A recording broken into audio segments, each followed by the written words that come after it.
오늘은 야곱 바로 알기 시리즈 세 번째로 본문이 좀 깁니다만은 봉독하겠습니다. 창세기 27장 18절에서 29절입니다. 27장 18절에서 29절입니다.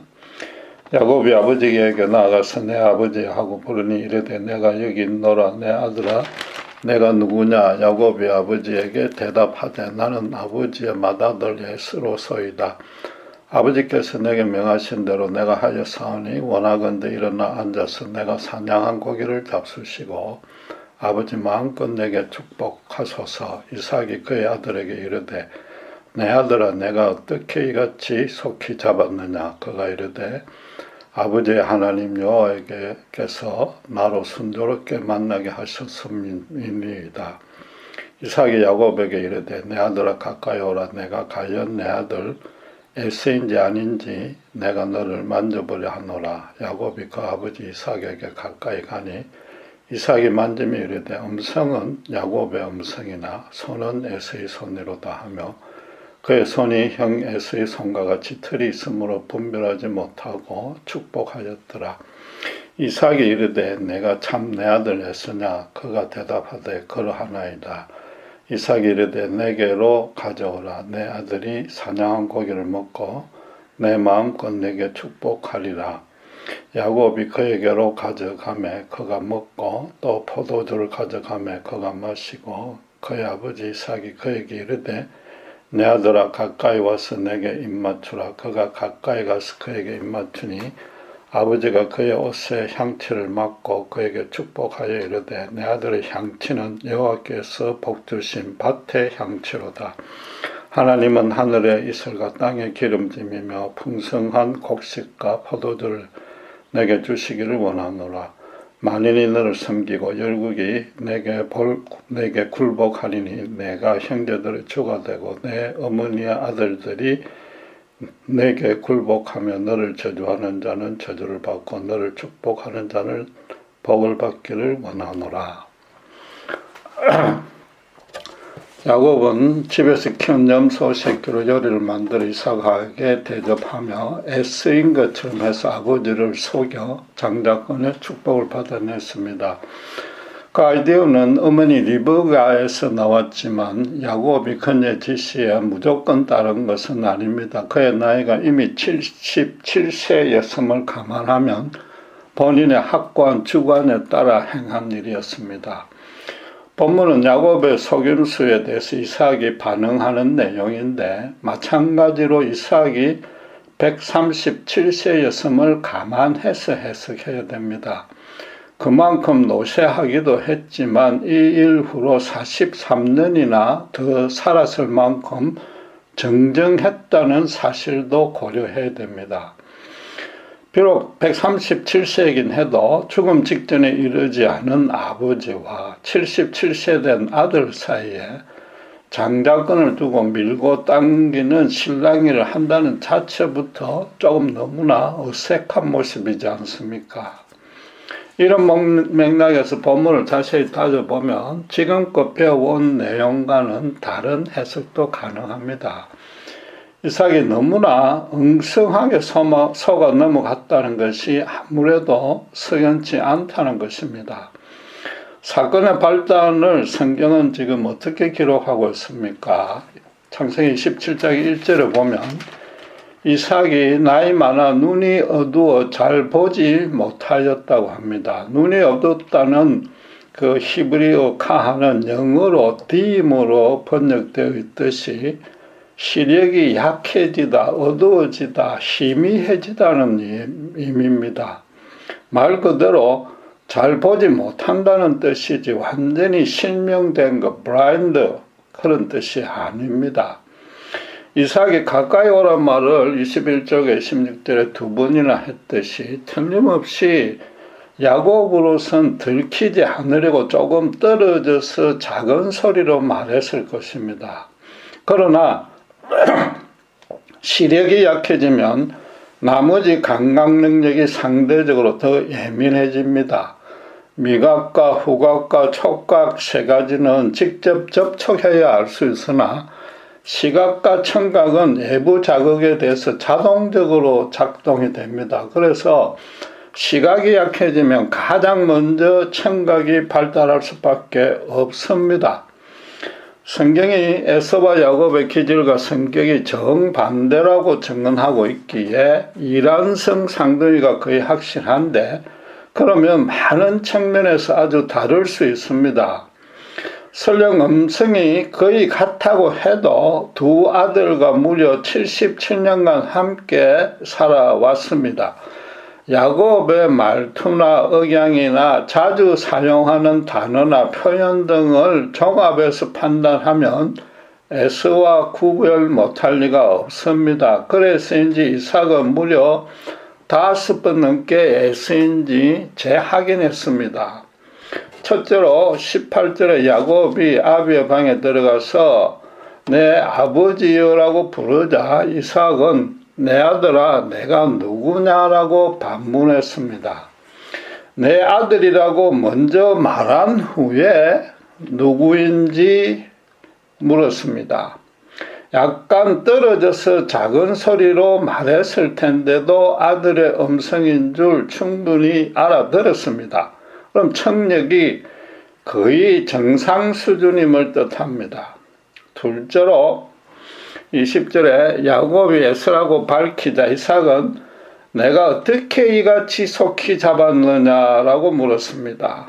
평소에 즐기던 고기므로 특정 종류의 짐승이고 그것을 잡으려면 어디에 가야 하고 그리고 잡아서 요리하는데 걸리는 시간까지 익히 알고 있었던 겁니다.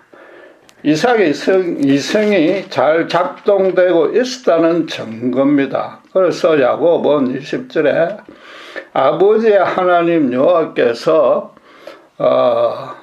나로 순조롭게 만나게 하셨다고 대답했습니다. 하나님이 순조롭게 만나게 했다는 이 말 히브리 원어 카라는 아브라함의 충성된 종 엘리에셀이 창세기 24장 12절에 이삭의 신부를 구하러 가면서 여호와께 순조롭게 만나게 해달라고 기도했던 그 말과 동일합니다. 그 의미는 어떤 일이 우연히 생긴 것 같지만은 이게 사역동사 형식이라서 하나님이 배후에서 역사했다는 뜻입니다. 인간이 계획을 세워서 시행할지라도 반드시 하나님의 인도와 간섭이 있다는 믿음의 표현입니다. 말하자면 이건 이삭에게 아주 익숙한 말이었습니다. 야곱이 의도적으로 그 단어를 사용함으로 해서 아비를 안심시켰다는 뜻은 아니고 야곱도 그만큼 항상 평소에 기도하면서 여호와의 거룩한 통치를 받고 있었기에 자기도 모르게 입에서 그렇게 나온 말로 둘러댄 것입니다. 그렇다면 믿음이 좋은 이삭으로서는 더 이상 확인할 필요가 없습니다. 그러나 이삭은 여호와 신앙이 온전치 못한 에서의 입에서, 지금 에서라고 생각하니까 그런 말이 자연스럽게 나올 줄은 예상하지 못했습니다. 그래서 세 번째로 가까이 오게 해서 만져보고 에서인지 확인하겠다고 했습니다. 에서는 몸에 털이 많고 야곱은 매끈하기 때문에 가장 쉽게 구별할 수 있는 방법입니다. 야곱과 리브가는 이삭이 그러리라는 것을 예측하고 염소의 털가죽으로 이장했습니다. 가까이 온 야곱에게 이삭이 뭐라고 그랬습니까? 음성은 야곱의 음성이나 손은 에서의 손이라고 했습니다. 아무리 에서에게 털이 많다 해도 염소 가죽으로 덮은 것과는 다릅니다. 지금 리브가와 야곱은 에서가 돌아오기 전에 모든 일을 마쳐야 하므로 시간적으로 여유가 없고 많이 불안했을 겁니다. 그런 와중에 염소의 털로 사람의 털처럼 완벽하게 이장하기는 결코 쉬운 일이 아닙니다. 아마도 야곱의 손을 잡고 슬쩍 잡았거나 그냥 야곱이 걸친 털옷만 이렇게 스쳤던 것 같습니다.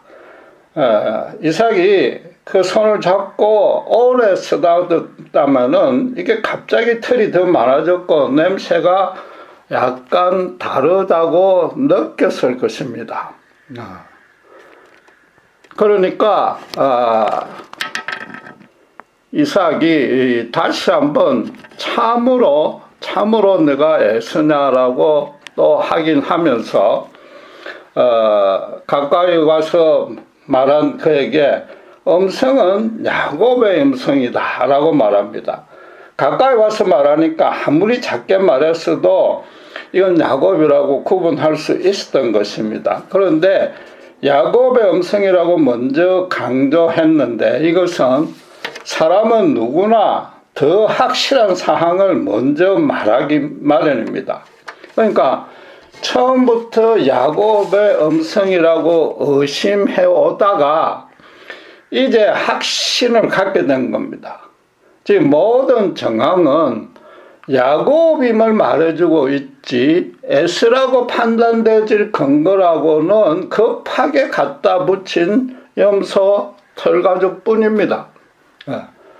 틀림없이 이삭의 심정이 복잡 미묘해졌을 것입니다. 이삭의 5절 말인 27절에 그런 심정이 은연중에 드러났습니다. 야곱을 가까이 오게 해서 입을 맞추고 향치를 맡은 후에 장자로 축복했는데 그 첫마디가 내 아들의 향치는 여호와께서 복 주신 밭의 향치로다 라고 했습니다. 그럼 좀 이상한 내용이 있는데 발견할 수 있겠습니까? 에서는 사냥꾼이지 않습니까? 그럼 산에 사는 야생동물을 잡지 밭에 사는 가축을 잡을 리 없습니다. 밭의 향치라는 것은 에스에게 전혀 합당치 않는 표현입니다. 물론 장자권의 핵심이 땅을 유산으로 물려받는 것이니까 그렇게 표현할 수 있고 실제로 28절에서 하나님이 땅의 기름짐과 풍성한 곡식으로 축복해달라고 간구했습니다. 그러나 이삭은 분명히 지금 눈앞에 있는 아들에게서 나는 향치가 밭의 향치라고 했습니다. 그 말이 의미하는 바는 평소에 밭에서 주로 일하는 아들 야곱에게 장자권을 주겠다는 선언인 셈입니다. 만약 에스라고 완전히 속았다 해도 앞으로는 사냥을 그만두고 들에서 농사를 지으면서 하나님 주신 땅을 번창시키라는 뜻이 되는 겁니다. 그리고 진짜로 결정적인 사항이 하나 더 남았습니다. 여러 번 미심쩍어 했다면 야곱을 그 자리에서 불러와서 삼자 대면하면 모든 문제는 곧바로 간단히 해결됩니다. 상식적으로 따져도 장자권을 수여하는 유언 집행의 자리라면 모든 가족의 입회하에 이루어져야 됩니다. 상둥이 아들뿐이니까 더더욱 그래야 합니다. 이삭은 에서가 아닌 야곱에게 여러 차례 되묻기만 하고 네 동생 야곱을 불러오라고는 말하지 않았습니다. 야곱을 더 좋아하는 리브가는 거짓말 할 수 있으니까 집안의 종들을 따로 살짝 불러서 확인시키면 됩니다. 그런데도 전혀 그러지 않았다는 것은 도무지 말이 안 되지 않습니까? 성경은 나중에 그 모든 사정이 다 드러난 후에 이삭의 반응에 대해서 이삭이 완전히 속아난 것처럼 기록하고 있습니다. 27장 33절을 보면 이삭이 심히 크게 떨며 이르되 그러면 사냥한 고기를 내게 가져온 자가 누구냐? 내가 오기 전에 내가 다 먹고 그를 위하여 축복하였은즉 그가 반드시 복을 받을 것이니라 그랬습니다. 심히 크게 떨며 이르다고 했습니다. 분명히 쇼크를 먹었다는 뜻인데 그러나 야곱이 속였다는 것은 이미 다 드러났습니다. 그런데도 사냥한 고기를 내게 가져온 자가 누구냐라고 뒷북치는 듯한 말을 하고 있습니다. 거기다가 반드시라고 강조하면서까지 야곱의 장자권을 기정사실화 시켜버렸습니다. 이삭이 아비임에도 장자권을 번복하지 않은 것은 문서가 부족했던 고대에는 구두 약속이 법적 구속력을 아주 강력하게 갖기 때문입니다. 아무리 그렇다 해도 지금 야곱의 잘못을 꾸짖으며 분노하는 반응을 보여야 하나 전혀 그러지 않았습니다. 네가 오기 전에 내가 요리를 다 먹었다고 했는데 이 또한 석연치 않습니다. 이삭은 에서가 만든 별미를 자주 즐겨왔는데 이번에는 리브가가 요리했습니다. 아무래도 두 사람의 요리의 맛이 다를 텐데도 아무 의심을 하지 않았습니다. 거기다가 다시 보듯이 27절에서 밭에 향티나고 말한 것은 이 염소 새끼 요리를 다 먹고 난 이유입니다. 아무래도 야생의 짐승과 집에서 기르는 가축은 그 맛이나 향치가 다를 것이므로 이삭이 자기가 먹은 고기의 맛에서 밭의 향치가 난다는 뜻으로 말했을 수도 있는 것입니다. 물론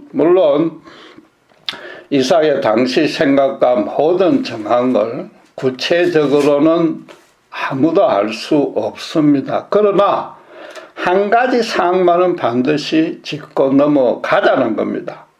이삭이 그렇게나 많이 의심의 끈을 놓지 않았으면서도 야곱과 삼자 대면을 하지 않았다는 겁니다. 여호와 언약의 첫 수혜자를 지정하는 그 막중한 일을 그렇게 많은 의심에도 불구하고 아들 한 명의 말만 듣고 지금 행하고 있습니다. 아무리 아비의 말이 절대권을 갖는다 해도 정인도 한 명 세우지 않고 유언을 했습니다. 지금 이삭은 배다른 형 이스마엘이 죽은 나이에 이르자 감회가 남달라져서 미리 유언을 하려고 합니다. 이성이 정상적으로 작동하고 있다는 증거입니다. 그런데 이삭은 그 어시름스러운 상황을 간단하게 바로잡을 수 있는 방안을 전혀 시도하지 않았습니다. 결과적으로 하나님이 임신 중에 리브가에게 예언한 그대로 일이 진행되었습니다. 이게 무슨 뜻입니까? 이삭이 잠시 멍청해져 가지고 그런 생각을 전혀 못하고 있는데도 성령이 전혀 간섭하지 않고 그대로 둔 것입니다. 그 전에 하나님이 이삭에게 너무나 그런 상식적인 이치조차 떠오르지 못하게 만든 겁니다. 본문을 인간적인 시각으로 해석하고 치울 것이 아니라 반드시 하나님의 강대하신 주권과 섭리에 초점을 맞춰야 됩니다. 지난주에 살펴본 대로 이삭의 나이가 137세요. 야곱의 나이가 77세였는데 그 숫자에도 각각의 의미가 있었습니다. 거기다 지금 이삭이 여러 번 의심한 것이 결국은 유야무야 되었습니다. 또 그래서 오래전에 두 아들끼리 맹세하며 맺은 장자권 계약에 대해서 아버지가 확실히 보장해 줬습니다. 이처럼 어떤 중요한 목적이나 의미가 실현되는 일이 여러 번 겹쳐서 일어나면 이건 우연이 아니라 필연인 것입니다. 차남이 어머니와 짜고 비열한 소동으로 아비를 속여서 장남의 권리를 빼앗는 것은 천륜을 위반하는 큰 죄입니다. 성경은 그 추악한 사건을 지금 마치 자랑하듯이 아주 자세하게 기록하고 있습니다. 상식적으로 따져서 믿음의 선조의 그 부끄러운 모습을 있는 그대로 드러나면은 기독교에 전혀 도움이 안 될 텐데도 있는 그대로 까발리고 있습니다. 여러분 바로 이런 차원에서 성경은 하나님의 말씀인 겁니다. 부부간의 신뢰, 존경, 사랑하고 자식은 순전한 마음으로 부모에게 효도해야 되고 형제들은 다투지 말고 사이좋게 지내야 한다. 이런 정도는 누구나 다 아는 상식입니다. 구태여 도덕 교육을 받지 않아도 인간이라면 누구나 실제 삶에서 깨달을 수 있는 체험적인 진리입니다. 이삭이 지금 처음부터 의심하고 계속해서 하긴 했으나 야곱은 끝까지 시침을 떼었습니다. 거짓말을 한번 해버리면 들키지 않으려고 또 다른 거짓말을 만들어내서 둘러대야 됩니다. 그럴 동안 야곱이 아들로서는 이건 해서는 안 될 일이라는 양심의 가책이 안 생겼을 리는 없습니다. 믿음이 좋은 데다가 그걸 넘어서 인간의 본성 안에 그런 양심을 깨닫는 기능이 내재되어 있기 때문입니다. 불신자들도 10계명의 인간관계에 적용되는 6가지 계명은 천륜으로 간주하고 지키려고 노력합니다. 천륜이란 것은 인간이 스스로 고안해낸 것이 아니라 하늘에서 모든 인간에게 공통적으로 심어준 것으로 어기게 되면 자연히 죄책감이 든다는 뜻입니다. 그런 뜻으로 천륜이라고 말하는 겁니다. 인간의 본성을 하나님의 형상대로 닮게 만들었다는 성경의 선언을 사실상 세상 사람들도 시인하고 있는 셈이요. 그것이 절대적인 진리라는 겁니다. 성경이 기껏 누구나 잘 아는 도덕률을 가르치려고 이런 사건을 기록하지 않았습니다. 리브가와 야곱이 그런 진리를 몰라서 남편이 아비를 속인 것도 아닙니다. 인간이 성경을 저작했다면 이 사건은 절대로 포함시킬 만한 성격이 아닙니다. 실제로 일어난 사건이자 그 뒤에 하나님의 섭리와 주권이 역사했고 그래서 모든 세대의 모든 신자가 반드시 깨달아 알아야 될 절대적인 진리가 있기에 기록된 것입니다. 성경은 하나님 그분께서 당신의 절대적인 뜻과 계획을 계시해 놓은 책입니다. 바울이 에베소 교회를 위해서 어떻게 기도했습니까? 에베소서 3장 18절 19절에 능히 모든 성도와 함께 지식에 넘치는 그리스도의 사랑을 알고 그 너비와 길이와 높이와 깊이를 어떠함을 깨달아야 하나님의 모든 충만하신 것으로 너희에게 충만하게 되기를 구하노라. 성경을 볼 때 가장 먼저 하나님이 어떤 분이신지 그분이 당신의 뜻을 어떻게 드러내며 당신의 백성을 어떻게 이끌고 계시는지에 대해서 모든 묵상의 초점을 맞춰야 되는 겁니다. 쌍둥이 에서와 야곱의 인생은 이 사건으로 정반대의 두 방향으로 극명하게 나눠집니다. 그렇게 되는 것이 하나님의 절대적이요 완벽하고 거룩한 뜻이었고 그래서 리브가에게 쌍둥이가 태어나기 전부터 미리 예언해 준 겁니다. 아브라함이 갈대우르에서 불려나온 창세기 12장 이후로 지금까지 이 가문이 겪게 된 모든 그 일들, 가정들을 살펴보십시오. 어느 한순간도 하나님이 함께 하지 아니한 적이 없고 어느 한 장사도 하나님이 부재한 적이 없습니다. 그냥 단순히 함께한 것이 아닙니다. 그분이 처음부터 모든 것을 계획하고 그에 합당한 여건을 미리 조성한 후에 그 장소와 시간까지 다 일치시켰습니다. 그리고 당신의 뜻을 이루는데 가장 합당한 방향으로 일관되게 지금 이끌고 계신 것입니다. 반면에 아브라함과 이삭과 야곱으로 이어지는 그분의 택한 백성들은 실수와 잘못투성이고 심지어 수시로 죄를 범하고 있습니다. 이삭이 정말로 깜빡 속았다 쳐도 차남에게 장자권을 준 것은 눈이 잘 안 보인다는 핑계, 봉사도 아니고 안 보인다는 핑계로 넘어갈 수 없는 큰 잘못입니다. 에서는 팥죽 한 그릇의 장자권을 야곱에게 팔았습니다. 이삭도 지금 음식 종류만 달랐지 장자권을 너무나도 값싸게 요리 한 그릇처럼 취급했습니다.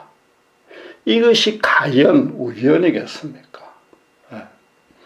리브가가 출생의 비밀을 남편 이삭에게는 비밀로 하지는 않았을 겁니다. 만약에 비밀로 했다면은 에세의 신앙 교육을 잘못시킨 것은 전적으로 아비 이삭의 책임입니다. 반면에 이삭이 그 뜻을 미리 알았다면은 의도적으로 하나님의 뜻을 거역하려는 죄를 범하기 전에 하나님이 막아주신 겁니다. 그러나 이삭의 평소 성품과 믿음을 감안하면 지금껏 살펴본 대로 제3의 가능성도 다분히 있는 것입니다. 말하자면 이삭이 내심으로는 야곱인 줄 알았거나 의심이 전혀 제거되지 않은 상태임에도 불구하고 평소에 에서를 자식으로는 사랑해도 여호와의 장자로 부족하다고 여겼던 터라 못 이긴 척하고 넘어갔을 수도 있다는 겁니다. 성경이 말하고자 하는 가장 기본적인 주제는 결국 두 가지입니다. 하나님의 너무나 강대하심과 그에 대비되는 인간의 너무나 초라함, 그 둘입니다. 신자가 정말로 믿음으로 확신하고 행했든지 간에 도덕적으로 어려운 뜻으로 행했든지 간에 그 반대로 실수로 잘못했든 간에 심지어 죄인 줄 알면서도 행했어도 하나님은 당신의 백성을 향한 당신의 뜻을 기어이 이루시고야 만다는 겁니다. 신자가 아무리 자신의 자유의지로 행했어도 강대하신 그분의 주권과 섭리 안에서 그분의 뜻대로 그분의 때와 방식으로 만사가 진행될 뿐인 겁니다. 야곱이 사냥감을 선적하게 만났다고 거짓말했는데 그 뜻이 우연히 만났지만 배경에는 하나님이 역사한 것이라고 앞에서 말씀드렸습니다. 신자의 인생을 이끄는 하나님의 방식이 바로 그렇습니다. 순적하게 이끄는 겁니다. 우리는 그런데도 내가 기도한 대로 내가 원하는 방식과 시기대로 응답해 주는 것만이 순적하다고 여깁니다. 그런 경우는 사실상 극히 드뭅니다. 하나님이 그렇게 해주길 싫어서가 아닙니다. 우리 기도의 대부분이 여전히 개인적, 인간적, 세속적 욕심과 자랑과 교만하려는 그런 뜻에서만 나오기 때문입니다. 지금 내가 소망하고 있고 기도하고 있는 제목들을 하나님의 입장에서 정말로 그분이 기뻐하시는 일인지 진지하게 한번 따져보십시오. 솔직히 대부분의 신자들의 기도나 소망의 실상은 병을 고쳐달라거나 현실에서 고난에서 건져달라는 것 빼고는 거의 없을 겁니다. 그 두 가지를 두고 내 욕심을 채우려는 것이 아니지 않느냐고 항변할 수 없습니다. 왜냐하면 병원에 가서 고치면 되고 그 전에 자신이 자기 몸을 마음대로 낭비하고 혹사한 탓입니다. 그런 나쁜 습관을 고치는 것이 먼저입니다. 그리고 의사들이 진단과 처방에 실수하지 않게 해달라고 기도하면 되는 겁니다. 현실적인 어려움도 마찬가지입니다. 잘 따져보면 자기 욕심, 실수, 판단착오, 성급함, 무계획 등이 원인인 경우, 게을렀던 것, 그런 것들이 원인인 경우가 훨씬 많습니다. 그것들을 잘 분별해서 고치는 것부터 해야 되는 겁니다. 기도란 그래서 하나님의 뜻에 맞춰서 내 뜻을 수정 포기해 나가는 실험이지 내 뜻대로 무조건 하나님이 따라오라고 떼쓰는 행위가 아닌 겁니다. 물론 우리로서는 무엇이든지 기도는 할 수 있는데 기도한 후에는 반드시 하나님의 이 순적한 이끄심에 자기 전부를 온전히 의탁하고 마음 탁 놓고 그분을 따라갈 수 있어야 되는 겁니다.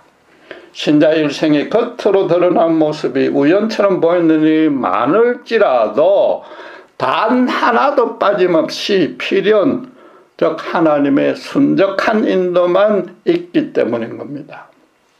그리고 본문 사건을 두고 야곱이 더 큰 악을 막기 위해서 작은 악을 범했다고 단순히 판단해서는 안 됩니다.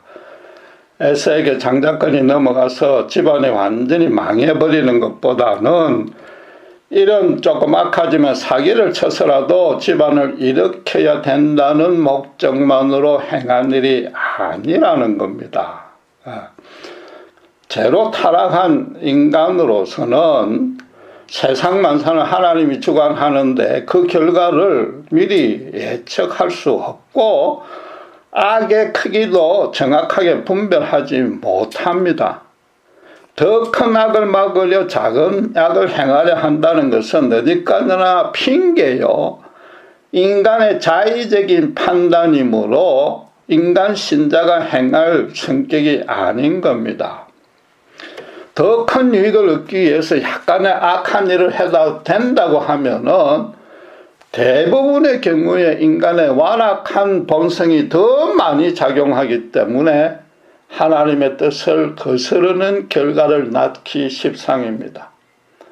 윤리적인 판단과 실천을 현실 상황에 끼워 맞추는 것은 전문용어로 상황윤리라고 하는데 믿음이 없는 불신자들이 행하는 차원입니다. 신자는 달라야 됩니다. 언제 어디서 누구와 무슨 일을 하든지 간에 오직 영원하시고 변치 않으시고 말하자면 상황에 따라서 달라지지 않는 어떤 고난과 재앙에서도 그 중심이 온전히 서 있는 하나님만을 절대적인 기준으로 삼아야 되는 겁니다. 그분의 언약 안에 이미 들어온 그분의 자녀로서 처음부터 끝까지 순적하게 행하시는 하나님 그분만 순적하게 따라야 되는 겁니다. 야곱이나 리브가도 하나님의 지금 하나뿐인 가문이 우상숭배로 타락해서 그분의 언약에서 벗어나는 일은 죽었다 깨어나도 일어나서는 안 된다고 지금 판단한 겁니다. 말하자면 하나님이 우리를 버리면, 우리가 그분을 버리면, 우리가 갈 곳이라고는 이 땅에서 한 것도 없으면 차라리 죽겠다는 겁니다.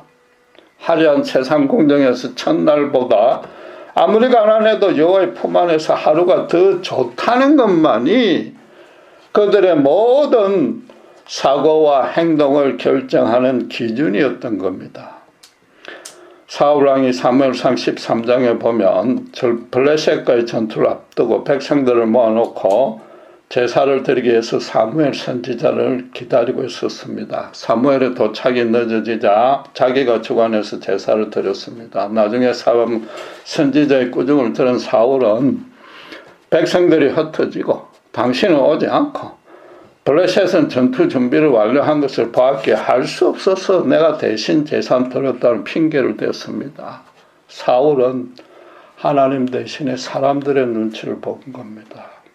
사람들의 눈치를 본다는 것은 하나님 뜻대로 사는 것보다 세상에서 행동이 더 중요하게 여긴다는 뜻입니다. 자신 스스로 윤리적인 판단을 하면서 더 악한 악을 막기 위해서 작은 악을 실천한다는 상황윤리를 실천한 겁니다. 어떤 상황에도 변하지 않는 하나님을 보지 아니한 겁니다. 그러니까 하나님은 그의 왕위를 빼앗아서 당신의 마음에 합하고 항상 기도로 행하는 다윗에게 그 왕위를 주었던 것입니다. 지금 그와 똑같은 일을, 그와 똑같은 하나님의 일을 리브가와 야곱이 자기도 모르는 사이에 대행하고 있는 셈입니다. 그 전에 야곱에게는 인간 사회가 자신을 어떻게 평가하든 그 77살이 되도록 저렇게 독신으로 혼자 가난한 여자하고 결혼하면 될 텐데도 저렇게 혼자 고집하는 그런 비방을 들을지언정 간에 사람이 자기를 어떻게 평가하든지 간에 오직 하나님께만 순종하겠다는 믿음이 있었기에 하나님도 그에게 장자권이 이어지도록 역사한 겁니다. 혹시라도 하나님을 위하는 일이면 방법이 나빠도 된다고 해서는 절대로 안 됩니다. 아브라함이 하갈로 이스마엘을 낳게 한 일이나 지금 야곱이 속여서 장자권을 얻는 일로 인해서 나중에 자기들이 큰 피해를 입습니다. 그러면서도 두 사람 다 영적으로 더 성숙해졌습니다. 하나님은 어떤 낙도 그냥 두고 보지 않으시고 당신을 위해서 한 일이라도 분명하게 그 잘못에 합당한 보응을 주시되 하나님의 자녀에게는 더 큰 유익으로 더 큰 당신의 영광으로 인도하시는 겁니다. 이런 원리도 따지고 보면 인간이 어떻게 행하든 하나님의 절대적인 주권과 섭리는 완벽하게 이루어진다는 뜻인 겁니다. 믿음이란 그래서 세상에 아무리 제약으로 타락하든지 간에 이번 코로나 사태같이 예상치 못한 재앙이 닥쳐서 모두가 요동치든지 간에 하나님의 절대적인 주권과 완전하신 섭리에 자신의 전부를 온전히 내어 맡기는 겁니다. 비록 우리의 영적인 분별력이 어리석어서 아비를 전혀 예측하지 못해도 때로는 아무리 기도해도 하나님이 침묵하는 것 같아도 우리 나름의 믿음과 판단과 열정에 따라서 그분의 영광을 높이려고 최선을 다해야 됩니다. 그와 동시에 또 그러려면은 먼저 그분의 완전하심, 전지하심, 강대하심, 오묘하심을 온전히 신뢰할 수 있어야 되는 겁니다. 언제 어디서 누구와 무슨 일을 하든지 간에 오직 자기 중심을 그분께만 맞춰야 됩니다. 사람 대신에 하나님만 바라봐야 되는 겁니다. 이삭이 야곱에게 축복하기를 마치자 에서가 마침 사냥해서 돌아왔습니다. 이 또한 우연이 아니라 필연인 겁니다. 야곱과 에서의 시간까지 당신께서 순적하게 조절하신 것입니다. 하나님은 신자의 일생을 당신이 정해놓으신 일정표에 따라서 당신의 거룩한 목적이 달성되는 방향으로만 인도하십니다. 그러니까 그분을 온전히 믿을 수 있는 겁니다. 거기다가 신자가 그 길에서 벗어나면 강권적으로 즉 고난에 빠뜨려서라도 되돌려 놓습니다. 그러니 더더욱 그분을 믿을 수밖에 없는 겁니다. 본문에서 반드시 기억해야 될 사항은 사실은 그 결론입니다.